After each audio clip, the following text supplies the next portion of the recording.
La Beatlemanía golpea con fuerza en los Estados Unidos. Con el lema sexo, drogas y rock and roll, los 60 hacen tambalearse los valores estadounidenses. La ética laboral, el servicio militar, incluso los valores familiares corren peligro. La Guerra Fría sigue su curso, pero para una generación ha llegado el momento de hacer el amor y no la guerra.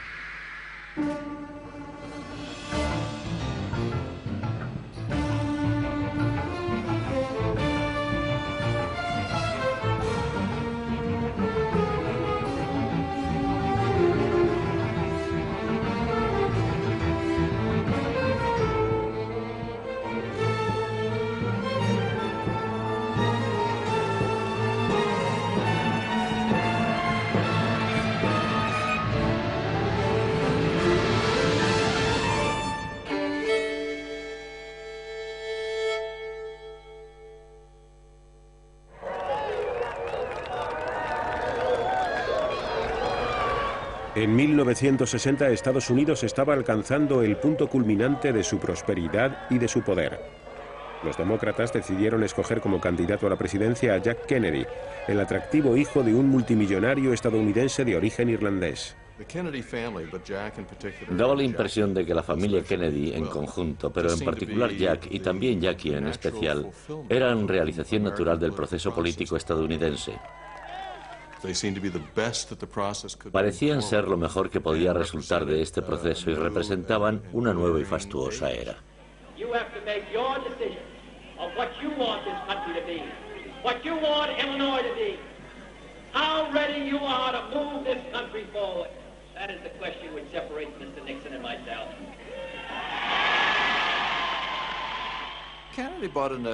Kennedy aportó una cierta vitalidad y juventud después de los años de letargo que duró el gobierno de Eisenhower, y en cierto modo parecía simbolizar esa pasión juvenil. El candidato elegido por el Partido Republicano, el vicepresidente Richard Nixon, compartía el fervor patriótico anticomunista, pero a él no le habían preparado para aparecer en televisión. La presentación de documentos visuales se convirtió en un aspecto muy importante. Y la familia Kennedy invirtió en ellos miles de dólares, equipó un autobús y, por si esto fuera poco, entre sus colaboradores había un equipo de rodaje que se desplazaba a donde quiera que tuviera que aparecer John Kennedy para filmarle. Luego las grabaciones se convertirían en parte de su campaña televisiva. Fue la primera vez que esto se llevó a cabo de un modo tan efectivo y organizado. Kennedy había atacado la postura de Eisenhower frente a la Guerra Fría.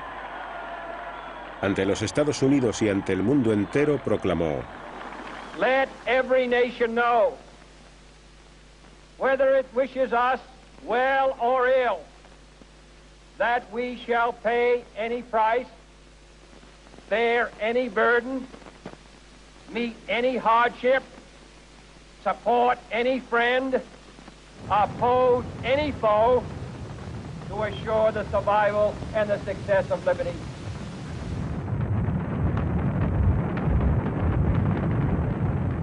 Kennedy incrementó el presupuesto destinado al ejército. Los contratos para defensa proporcionaron al complejo de la industria militar una fuerza y una riqueza sin parangón, que a su vez se tradujo en más puestos de trabajo. La Guerra Fría era la más noble de las empresas y se adecuaba perfectamente a la necesidad de tecnólogos como yo mismo y a la necesidad de programas subvencionados por el gobierno que se opusieran a los avances soviéticos. En aquella época las opiniones al respecto eran muy interesantes, porque la industria de defensa y sus presupuestos parecían basarse en el hecho de que los rusos medían 5 metros de altura. Muchos de nosotros teníamos ideas bastante férreas sobre el asunto. Después de todo, se trataba de nuestra vida. Lo que quiero decir es que nuestro bienestar y nuestro sustento dependían de la industria de defensa. Estados Unidos estaba prosperando. El estado de California, donde estaba localizada una gran parte de la industria aeroespacial, se convirtió en la sexta mayor economía del mundo. En aquella época el no va más era trabajar en misiles, en naves espaciales, en satélites. Estaban sucediendo cosas importantes y todas tenían lugar en California. Algunos de nuestros amigos se estaban trasladando a California porque, según teníamos entendido, Hughes estaba creando una planta de electrónica y en Disneylandia estaban contratando a gente. Además, en el 56 y el 57 en Chicago escaseaba el trabajo, por lo que decidimos marcharnos allí.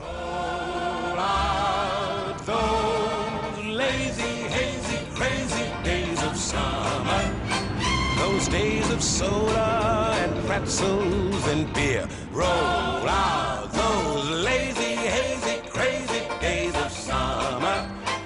You'll wish that summer could always be here. Roll out those lazy, hazy, crazy days of summer. Those days of soda. Los colonos de posguerra que se instalaron en California dejaron atrás las decadentes ciudades de la costa este y calificaron de idílica la vida aburguesada en un lugar donde siempre brilla el sol. Estuvimos rondando la oficina de ventas hasta que vimos que el mapa de los solares mejoraba y entonces escogimos el lote que quisimos. Hablamos con el agente de ventas y nos dijo que el domingo por la mañana pondrían esa extensión a la venta. Le preguntamos, ¿a qué hora abren el domingo por la mañana? Nos lo dijo.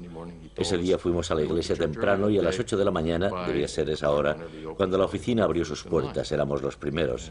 Y por $200 en efectivo y un cheque conseguimos nuestro objetivo. Pagamos $10.999. En Chicago, la gente pensaría que por esa cantidad solo podríamos comprar un granero, pero era una casa muy agradable. Tenía 3 habitaciones, un baño y luego la ampliamos. Tuvimos que construimos una valla e hicimos un patio fuera. En la parte de atrás del jardín colocamos un pequeño cactus para que pareciera que estábamos en el desierto. Nos gustaba recordar que vivíamos en California.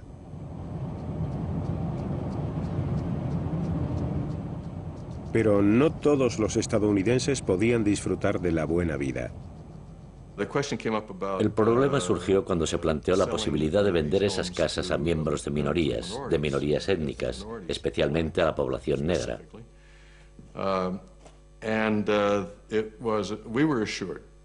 Y nos aseguraron que no tendríamos que preocuparnos por la posibilidad de que esto sucediera.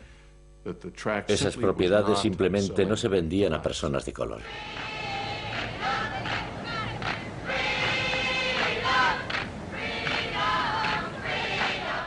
La Constitución y el proyecto de ley sobre derechos no sirvieron para cerrar la brecha abierta por los prejuicios que cada vez adquirían mayores dimensiones en el seno de la sociedad estadounidense. Los afroamericanos también querían libertad. Donde Kennedy hablaba de libertad frente al comunismo, ellos hablaban de libertad frente al hambre, al temor y a la humillación. Nosotros medíamos el racismo por grados, de manera que si vivías en San Luis decías, bueno, podría haber sido peor, podrías estar en Mississippi, ya sabes. Si vivías en Mississippi, entonces decías, bueno, tenemos suerte de que no nos maten a todos. Ese era el tipo de paz. Por lo tanto, si una persona negra se alzaba y se defendía, todo el mundo decía, estás loco, negro. Incluso aquellos que tenían el mismo color de piel decían, estás loco. Alguien tenía que decir, hey, está bien decir que algo está mal cuando en realidad está mal. Y en una democracia, si algo no marcha bien y lo dices, puedes reunir a la gente para que tu gobierno sepa que algo no funciona. ¿Y sabes qué? Si lo haces, podrán tomar medidas al respecto. En eso consistía en esencia el movimiento pro derechos civiles.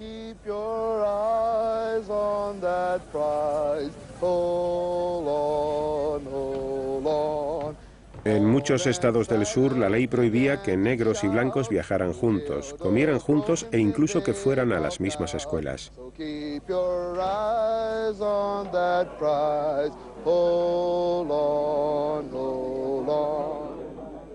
A los afroamericanos se les negaba el trabajo y el derecho al voto.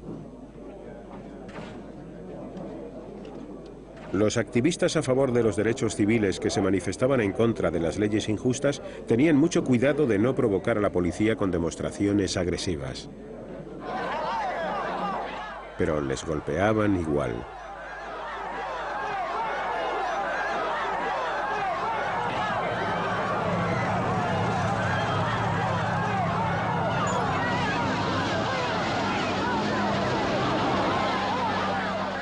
No era la primera vez que blancos armados asaltaban a negros desarmados, pero en esta ocasión lo hicieron ante las cámaras de televisión.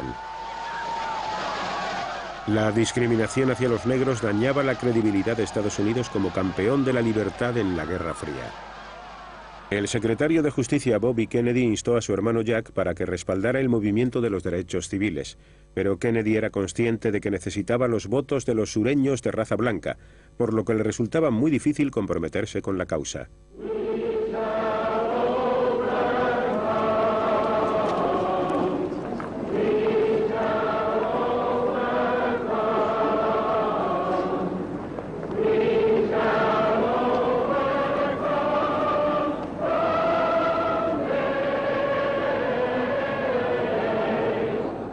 28 de agosto de 1963. Una marcha en favor de los derechos civiles se congregó frente al Lincoln Memorial de Washington para exigir que la Casa Blanca prohibiera las leyes racistas y concediera a los afroamericanos igualdad de oportunidades laborales.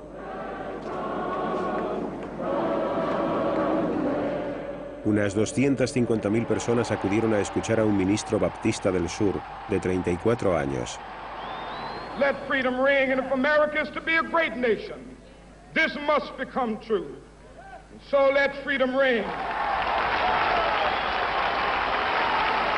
When we let it ring from every village and every hamlet, from every state and every city, we will be able to speed up that day when all of God's children, black men and white men, Jews and Gentiles, Protestants and Catholics, will be able to join hands and sing in the words of the old Negro spiritual, free at last, thank God Almighty, we are free at last. Nunca escuché a King decir una cosa sobre sus amigos blancos cuando estaba ante la cámara y luego en privado otra muy distinta. Nunca los llamaba blancos ni tampoco patanes sureños. De él emanaba siempre el mismo amor. Un día estábamos charlando en una habitación y yo estaba despotricando contra ellos y decía todo lo que se me pasaba por la cabeza, pero él nunca abandonó esa forma de ser llena de amor. George Wallace, gobernador demócrata de Alabama, consideraba que el creciente movimiento en favor de los derechos civiles formaba parte de una conspiración comunista. The Communist Party USA has been alert to capitalize on every possible issue or event which could be used to exploit the American Negro in furtherance of party aims. In its efforts to influence the American Negro, the party attempts to infiltrate the legitimate Negro organizations for the purpose of stirring up racial prejudices and hatred. In this way, the party strikes a blow at our democratic form of government by attempting to influence public opinion throughout the world against the United States. En el nombre de la seguridad nacional, el secretario de Justicia, Robert Kennedy, autorizó al FBI para intervenir los teléfonos de Martin Luther King y sus colaboradores. John Edgar Hoover, director del FBI, estaba convencido de que los comunistas se habían infiltrado en el movimiento en favor de los derechos civiles. Hoover hated King. Hoover odiaba a King. Era un hombre que tenía una relación lo bastante estrecha con el sur, como para estar embebido en la cultura sureña. Y en esa sociedad existía una verdadera creencia, una creencia religiosa y también política, de que la igualdad entre negros y blancos era algo que no existía. Los agentes que permanecían a la escucha las 24 horas del día informaban constantemente a Hoover sobre cualquier novedad. Rumoreamos y aprendimos cosas de su vida personal, pero no teníamos pruebas para demostrar que King era comunista. En los preparativos para la campaña electoral de 1964, el presidente Kennedy, acompañado de su esposa, realizó una visita oficial a Dallas. Allí encontraría la muerte.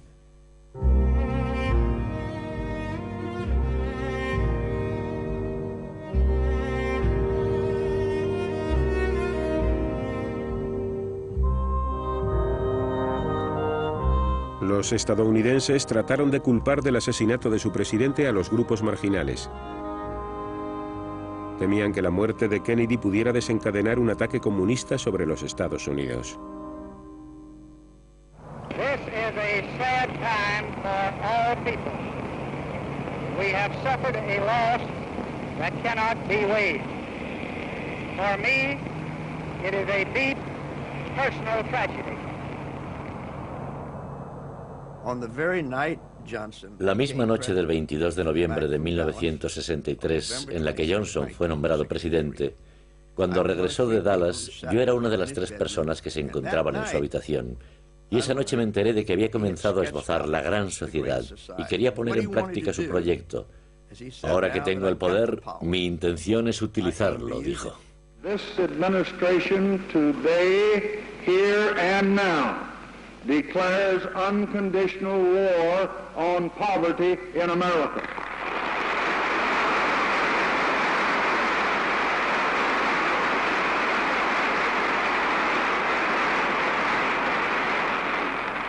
And I urge this Congress and all Americans to join with me in that effort. En uno de los países más ricos del mundo, millones de personas vivían en la pobreza y carecían de una vivienda decente, de asistencia sanitaria y de educación. Entre la población negra, el desempleo alcanzaba cotas 9 veces más altas que entre los blancos. El núcleo de la visión que tenía Johnson de una gran sociedad era la abolición de la discriminación racial. En julio de 1964, Johnson firmó el proyecto de ley sobre derechos civiles. He uses nearly 100 pens to affix his signature and date. Souvenirs go to Republican leader Everett Dirksen and Democratic whip Hubert Humphrey. The president seems to have mastered the art of just touching each pen to the paper.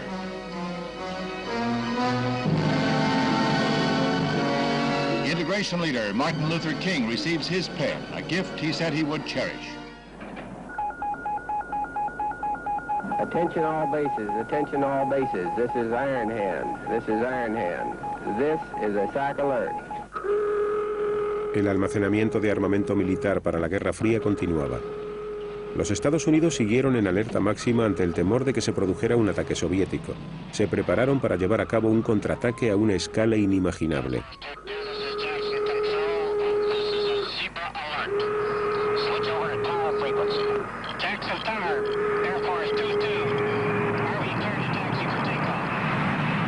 Una minoría cada vez más numerosa comenzaba a cuestionarse el coste y el efecto de estas medidas en la vida estadounidense.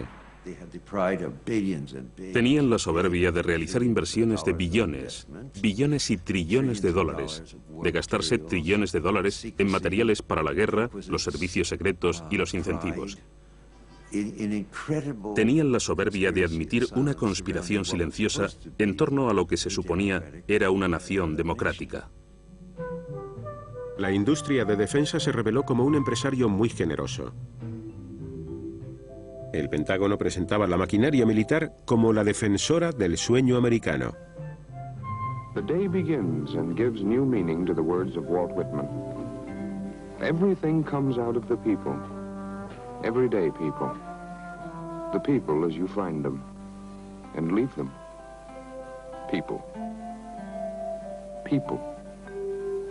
Just people. La vida de este vecindario era muy buena, la verdad. Todos teníamos trabajo y sabíamos que no lo perderíamos. Poseíamos nuestra casa y éramos todos blancos, de clase media, rozando todos la madurez. Los niños tenían más o menos la misma edad y forma.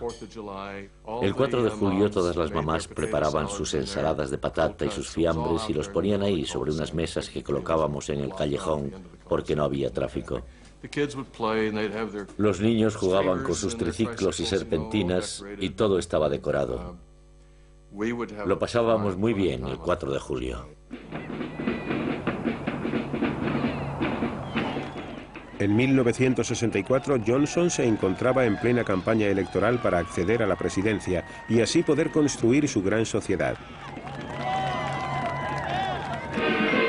Su oponente republicano era el senador Barry Goldwater, de Arizona, que votó en contra de la aprobación del proyecto de ley sobre derechos civiles. Goldwater prometió mantenerse firme contra los soviéticos y denunció la gran sociedad de Johnson porque, según él, tenía tintes socialistas. The message of our campaign is clear. It's this: stop the spread of socialism at home and communism abroad.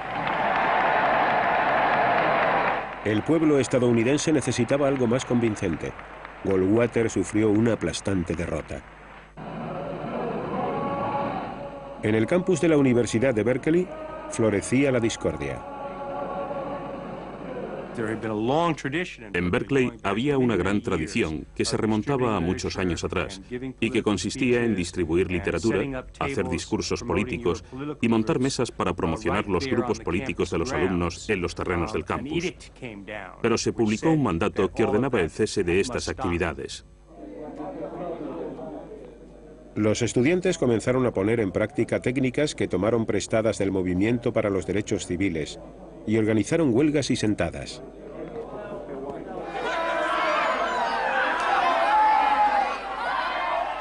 En el enfrentamiento con los estudiantes, la policía empleó métodos aún más violentos. La prensa y el público cada vez sentían menos simpatía por ellos. Algunos miembros de los servicios de prensa dijeron que el 49% de nosotros éramos comunistas, y a veces veías gente que llevaba distintivos en los que rezaba «formo parte de ese 49%». Y esto era un problema muy grave. Fue un punto crucial porque a mí me aterrorizaba que me llamaran comunista. Era algo que me asustaba porque yo quería trabajar como profesora en una escuela pública, y ser tachada de comunista podía acabar con mi carrera. Eso y ponerme una de esas insignias o cantar algunas de las canciones que habíamos compuesto, como esa que decía «Hay 5.000 estudiantes en la plaza, los micrófonos suenan, están hablando a la multitud». Estoy segura de que según las reglas esto no está permitido, pero yo no hubiera podido articular ni una sola palabra de esta canción porque me aterrorizaba la posibilidad de que me tacharan de comunista.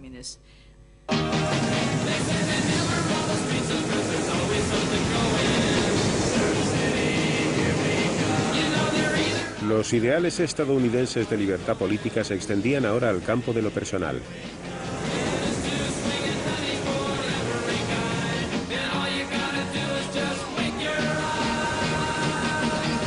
La búsqueda de la felicidad parecía incompleta sin el ejercicio de las libertades sexuales.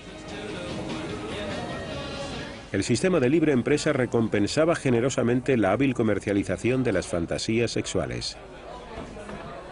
Good evening. My name is Vera, and I'm going to be your gunny tonight. La filosofía con la que crecí y que he defendido en la serie editorial era realmente la de la libertad personal, la libertad política y la libertad económica. La noción de que nosotros somos dueños de nuestras mentes y cuerpos y de que todas las acciones de la Iglesia o del Estado que traten de limitar nuestra libertad son inapropiadas e inconsistentes en una sociedad pluralista como la que se supone que hay en los Estados Unidos. La gente decía que no tenía por qué haber nada malo en practicar el sexo antes del matrimonio. Los estudiantes podían conseguir la píldora para el control de natalidad en los servicios sociales para estudiantes, y la mayoría de las mujeres que yo conocía la utilizaban. Estábamos de acuerdo con los hombres en que el sexo premarital no era algo malo que nos llevaría a la condenación después de la muerte. Por otro lado, había un montón de tipos de esos de ámalas y déjalas. Entonces, ¿cuáles eran exactamente las reglas del juego? Fue una época muy dura para las mujeres. Los hombres norteamericanos seguían marchando a la guerra. En marzo de 1965, el presidente Johnson comenzó a enviar tropas de tierra a Vietnam. Inside the Army base at Oakland, California, a scene reminiscent of the recent past. The years of the Korean and World War II campaigns is reenacted by yet another generation of young Americans. Al principio, cuando pensaba en Vietnam, me decía a mí mismo que el país corría un riesgo potencial.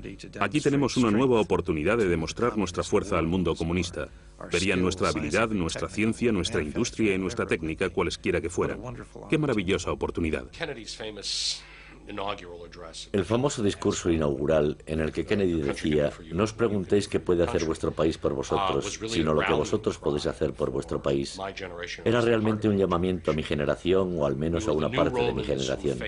Éramos los nuevos romanos y nos enfrentábamos a los bárbaros que se agolpaban en las fronteras de la nueva Roma. Me uní a los marines porque experimentaba ese sentido de patriotismo, y cuando nos mandaron a Vietnam todo estaba bien y encajaba, era lo que se esperaba de nosotros. Silver wings upon their chest is our men America's best. 100 men. A pesar de que se enviaron más efectivos de los previstos, la guerra de Johnson en Vietnam contaba con el apoyo del pueblo.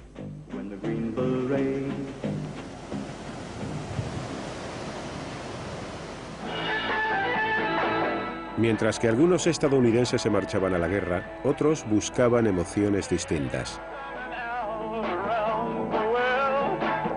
Rechazaban el materialismo estadounidense no en favor del comunismo, sino del amor, la paz y el rock and roll.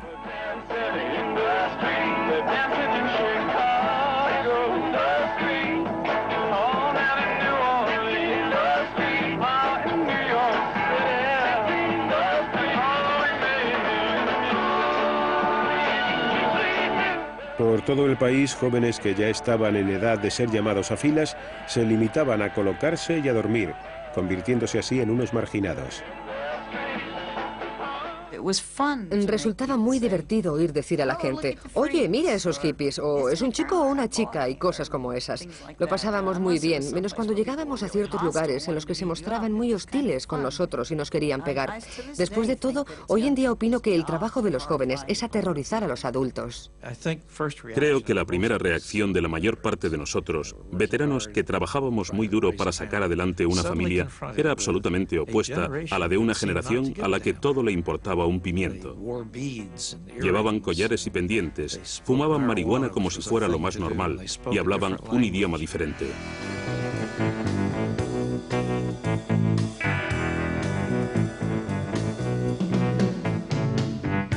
Estos jóvenes estadounidenses rechazaban la ética laboral y la monogamia en favor de la espontaneidad, la sensualidad y las drogas psicodélicas. Teníamos conciencia cósmica, nos creíamos Dios y lo comprendíamos todo. Y rápidamente comencé a perder la paciencia con el resto del mundo, que aún seguía tomando parte en guerras y haciendo cosas estúpidas. Por lo general, los chicos de las flores iban a su aire. La policía, que se vio obligada a desempeñar el papel de padre severo, casi nunca sabía cómo reaccionar.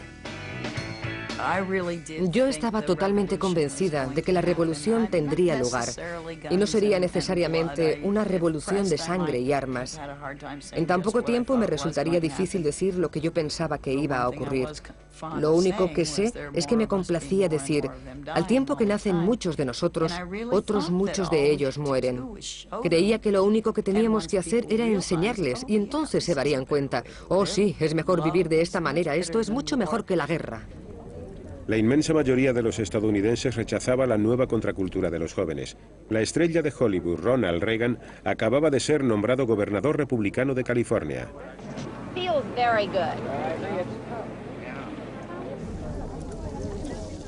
Reagan pidió un esfuerzo total para ganar la guerra en Vietnam. I have always felt that we should be making an all-out effort to win. Does that imply you don't think the government is? Well, I think for quite some time, and I still believe, I have agreed with those military men and those who have suggested that perhaps more of a blockade with regard to North Vietnam, the blocking of the harbor and so forth to stop the shipments of munitions in, as well as trying to intercept them on their way south, would be more effective. More bombing? Yes. Pero las protestas contra la guerra cada vez eran más frecuentes. Se organizaron manifestaciones y se quemaron formularios de alistamiento. Según este sector de la población, la guerra era inmoral e injusta. Me sentía como si estuviera viviendo una alucinación de masas, fomentada por todos los políticos, en especial por Lyndon Johnson y más tarde por Nixon, de forma extrema, basada en mentiras y en el secretismo, sostenida por los medios de comunicación que no eran capaces de concebir que la estructura global de la mentalidad de los Estados Unidos podía ser tan errónea y desastrosa, y que incluso podía acabar con el mundo. Tuve la oportunidad de viajar a Vietnam y ver con mis propios ojos algunas de las cosas que iban mal, y estudié y leí mucho sobre ello. Y al final llegué a la conclusión de que no había base alguna para que estuviéramos allí, y que en aquellos momentos podíamos hacer que todo el país compartiera nuestro punto de vista. Los estudiantes de Berkeley organizaron un bloqueo en el centro de iniciación militar de Oakland para evitar que los reclutas se inscribieran en el servicio militar. El ejército se vio obligado a proteger a los reclutas tras un fuerte cordón policial.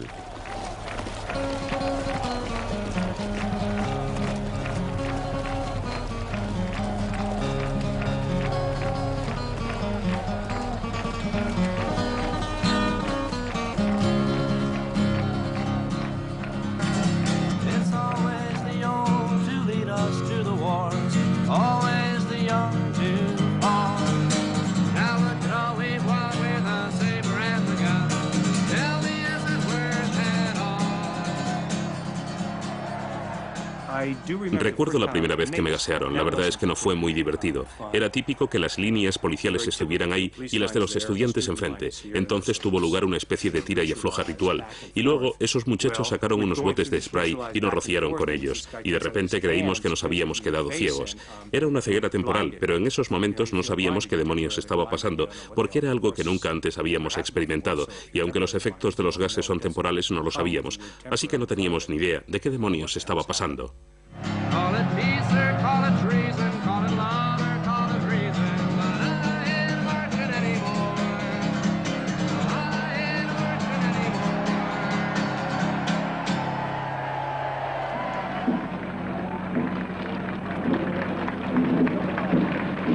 La mayoría de los estadounidenses apoyaba al presidente Johnson en la guerra de Vietnam.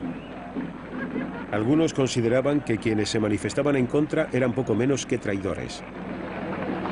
99% of the people in this country are terrific Americans and disagree entirely with flag burnings, carrying enemy colors, giving medical supplies to the enemy, etc.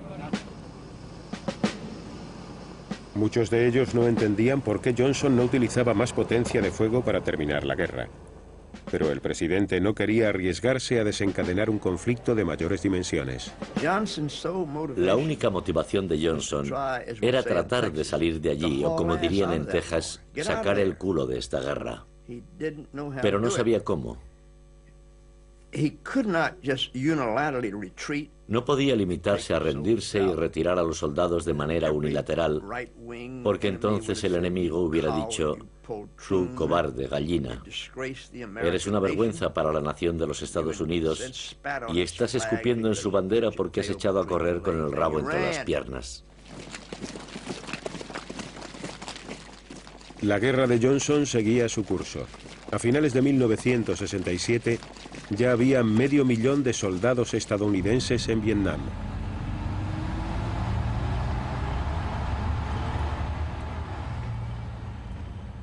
Organizamos una congregación en contra de la guerra y nos centramos sobre todo en un aspecto. Un 26 o un 28% de los soldados que morían en las líneas del frente en Vietnam eran negroamericanos a los que en su país no se les reconocía los mismos derechos que a los blancos.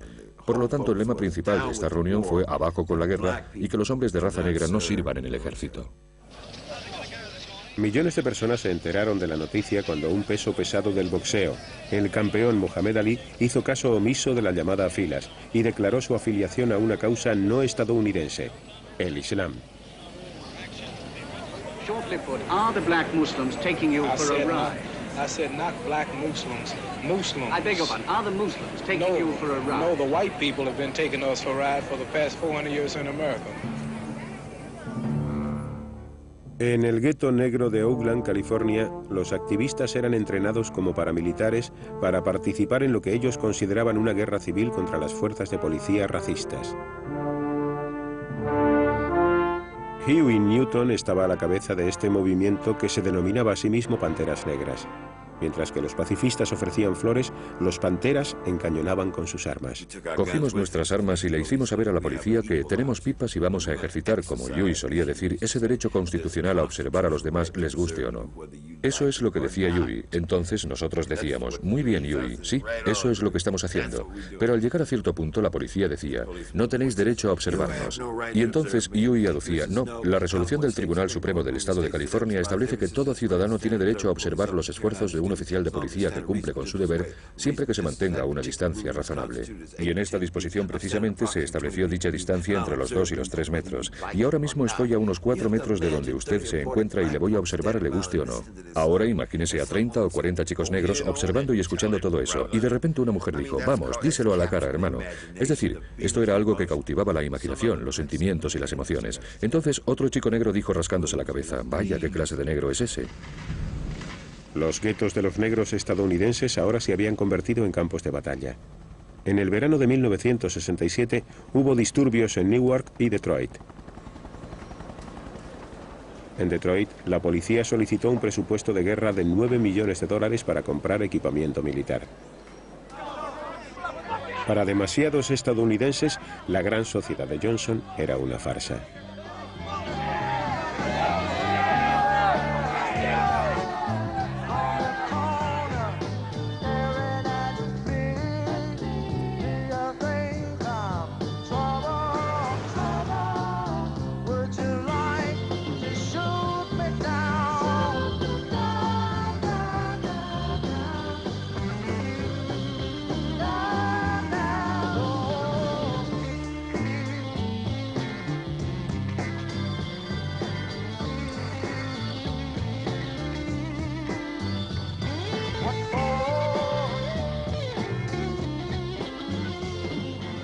En marzo de 1968, puesto que la guerra en Vietnam y el conflicto en casa continuaban, Johnson tiró la toalla.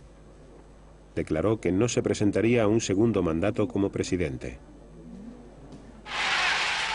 Martin Luther King aún seguía persiguiendo su sueño. So I'm happy tonight. I'm not worried about anything. I'm not fearing any man. Mine eyes have seen the glory of the coming of the Lord. La noche siguiente, un pistolero blanco asesinó a Martin Luther King.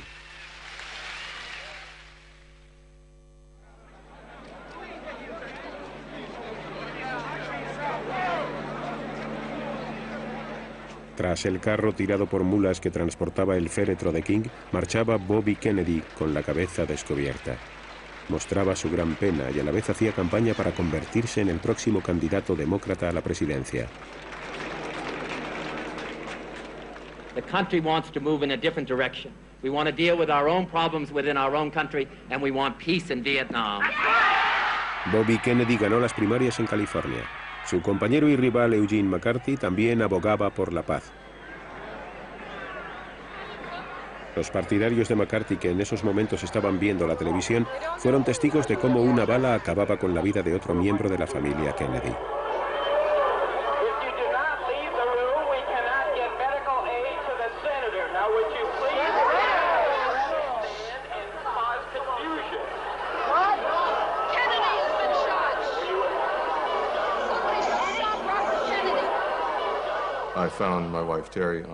Encontré a Terry, mi esposa, sollozando en el sofá. Me había despertado y al no encontrarla a mi lado en la cama me pregunté dónde habría ido. Y estaba allí en el sofá porque aún seguían dando la noticia y las repeticiones del asesinato. Yo aún no me hacía la idea. Pensé que eso demostraba que estábamos enviando a muchos hombres buenos hacia la muerte.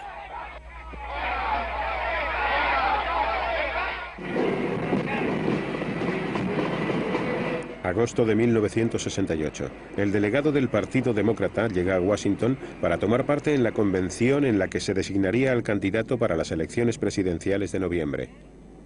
El asunto más candente era la guerra en Vietnam. El vicepresidente Hubert Humphrey venció y fue elegido como candidato. Apoyaba el sueño de Johnson de construir una gran sociedad y en público también la guerra de Vietnam.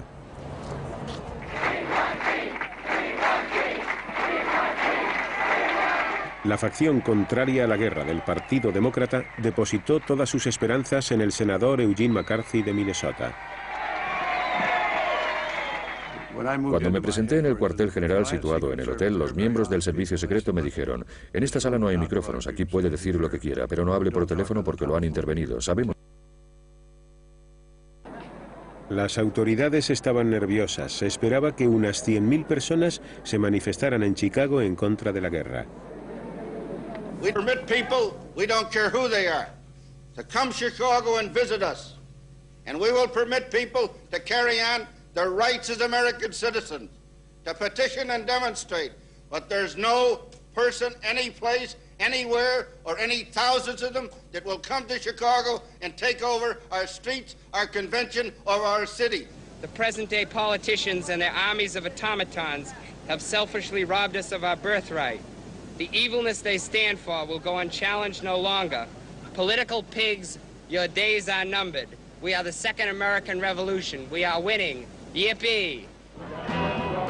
Los manifestantes se reunieron en los parques de la ciudad con el fin de prepararse para marchar sobre el Congreso.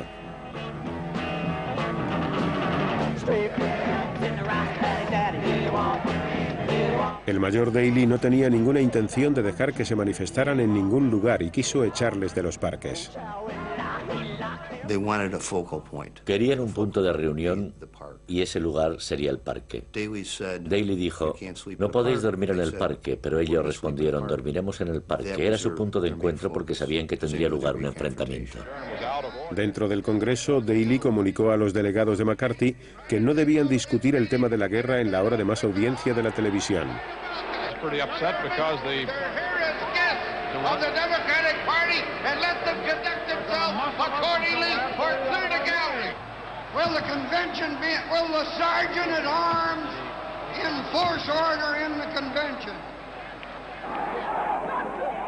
El día en que el Partido Demócrata tenía que nombrar a su candidato a la presidencia, los manifestantes en contra de la guerra se enfrentaban en el exterior del Congreso a la policía.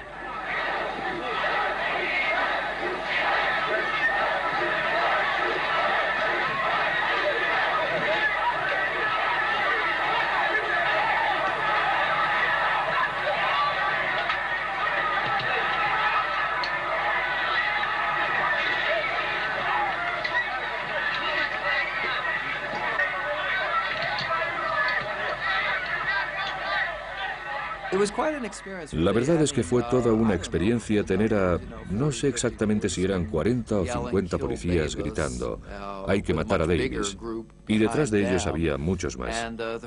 La primera vez me golpearon en la cabeza y caí al suelo. Luego me golpearon en la espalda una y otra vez. Esta ha sido, yo diría, la primera vez en mi vida que he pensado que no podría seguir adelante con mi labor.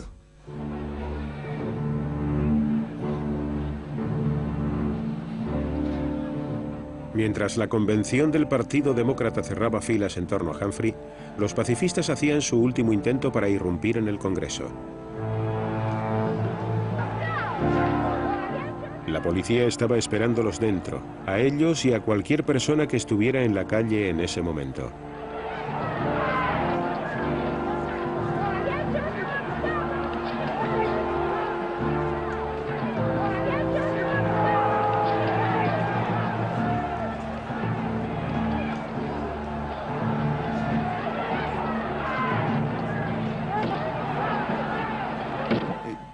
La mayor parte de la gente apoyaba a la policía de Chicago en la convención. Creo que después se realizó una encuesta al respecto y aproximadamente un 78% respaldaba a la policía de Chicago.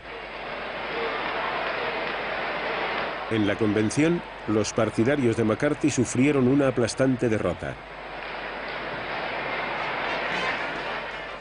El vicepresidente Hubert Humphrey se convirtió en el candidato de los demócratas a las elecciones presidenciales de noviembre. Se enfrentaba a un partido republicano duro y experimentado.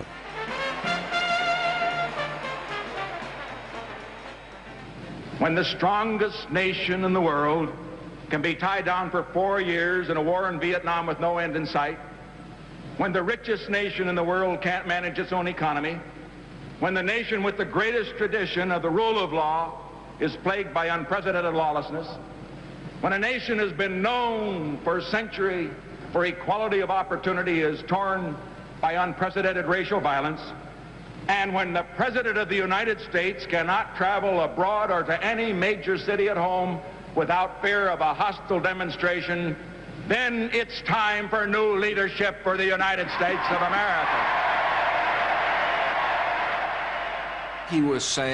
Lo que estaba diciendo es, soy más fuerte, más listo y comprendo mejor el mundo.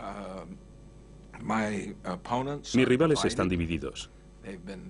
Los elementos periféricos del Partido Demócrata los han dejado fuera de combate y la responsabilidad recae sobre un montón de chiflados. Tenemos estabilidad y sabemos hacia dónde nos dirigimos. Sabéis cómo opinamos sobre las cosas. Podéis confiar en nosotros. No consentiremos que los rusos o los chinos nos den órdenes.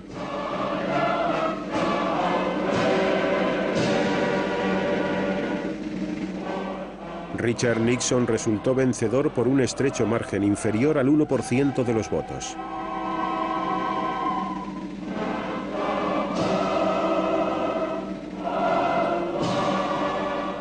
La Guerra Fría en Vietnam seguiría adelante.